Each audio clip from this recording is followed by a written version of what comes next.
great question I've gotten recently from one of our viewers is, what is a better investment, the camera body or high quality lens or glass?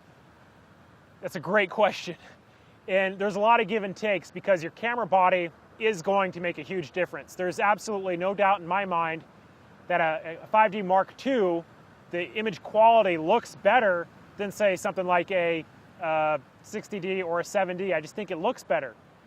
So there is a difference between your camera bodies in terms of performance, but the short answer is, over the long run, your glass is going to be more important. If you are a casual shooter, somebody who's shooting maybe once or twice a month, it's probably not going to matter that much. If you're shooting every week, it's going to make a huge difference. And what I would recommend is if you're just getting started, get something like a Rebel or a 60D, something that's kind of mid to low range, and invest in a really good piece of glass. For example, the 2470 2.8, it was the first L lens that I've bought, and I've had it for almost 8 years now. I still use it almost every single day, whereas I've gone through probably 10 or 12 different camera bodies.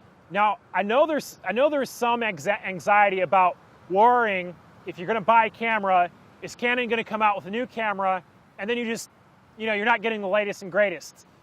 There's a little secret about this, is that when you buy a camera body and you use it for 6 months or a year, if it's still in good shape, there is a huge market out there for used camera bodies. Sometimes you can sell it to B&H Photo, sometimes you can sell it to a friend.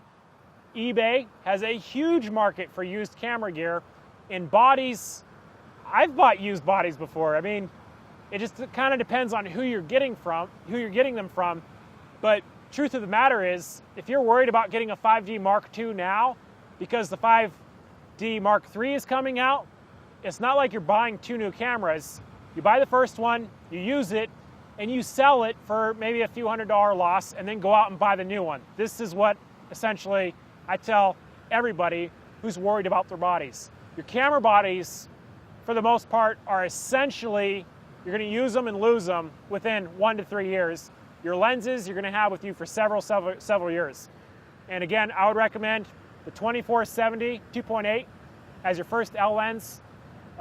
It's a great lens. You're going to use it for a long time. I hope that answers your question. And if you have questions that you want me to answer on YouTube or things that you want me to test, just send in an email and I'll be glad to do it.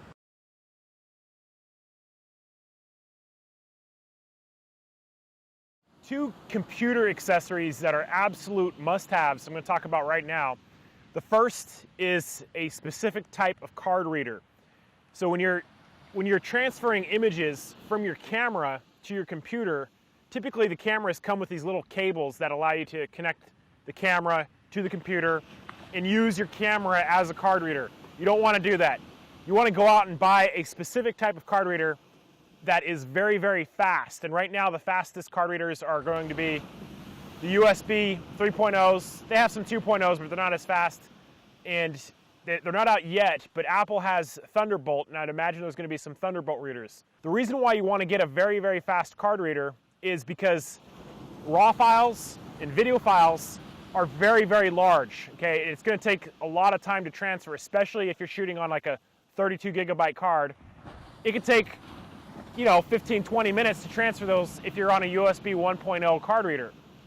Another thing is that Macs require a specific type of card reader, and one of the only times I've ever lost images was when I was using a card reader that was not specific for Macs. It was when I first got my first Mac, and it actually erased the images. So the card reader you're going to want to look for is your computer has to have an interface, a port for this. It's either a FireWire 800, a USB 3.0, and the Thunderbolt card readers when they come out for Macs. The second accessory that you're absolutely positively going to need is an external hard drive. I've seen them recently on sale at Walmart. You can get a 1 terabyte external drive for about $80. It's a smoking good deal. These are the USB 3.0s. The reason why you want 2 of these, not 1, you're going to want 2 external hard drives, is because pictures take up a lot of space and you don't want to have them on your computer. okay? Because if you're putting them on your computer is eventually going to fill up, especially if you're shooting weddings. I remember going out and shooting several, like 50 or 100 gigabytes in one wedding. That's going to fill up your computer pretty quick.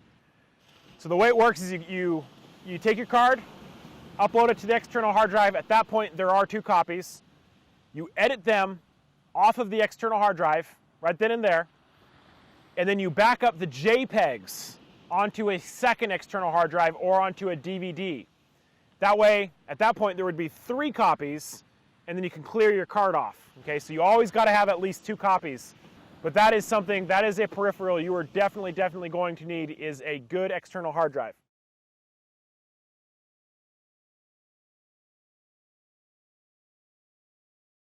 So you spend all this money on a camera, card, lenses, all these accessories, and some bad news I have to give you right now is that you are going to need some camera software to edit your images.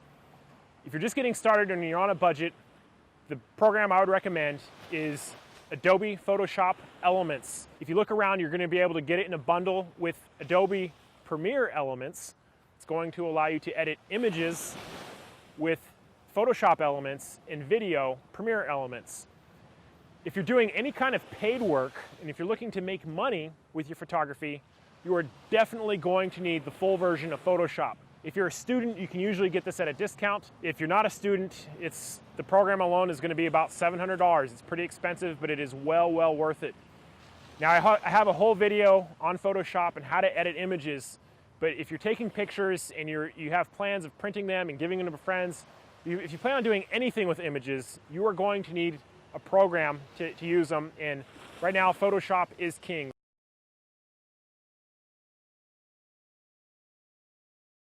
One question that you're probably eventually going to have is, what is a monitor calibrator? It's a very important question.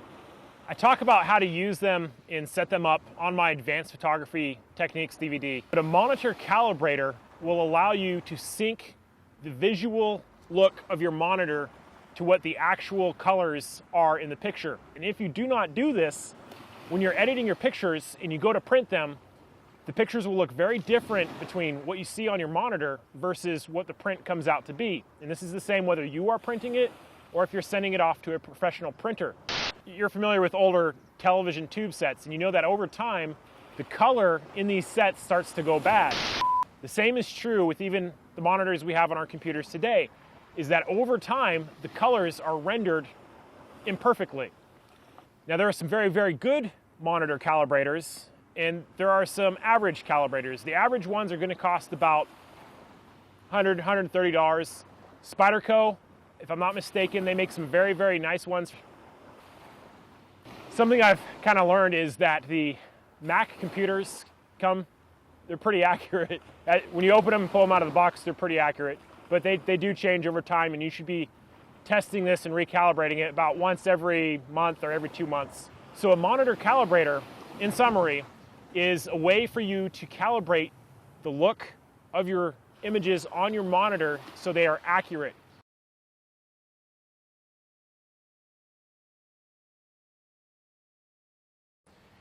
Another great accessory that you're going to want to consider is a remote control for your camera.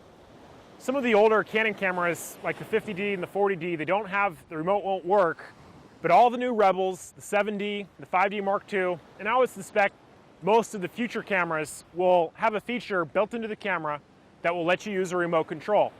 The control that I personally like is the RC1, but for some reason they're not making them anymore. You can still find them on eBay, and some camera shops will still have them, and they run about 30 bucks. They're great because you can use them on a 2-second timer, you can use them for a wireless release, and you can even use them to turn on video. The remotes that Canon is making right now are the RC5 series, and if I'm not mistaken, these run about the same, $30 or $40, and you can pick them up from B&H Photo and most good camera stores.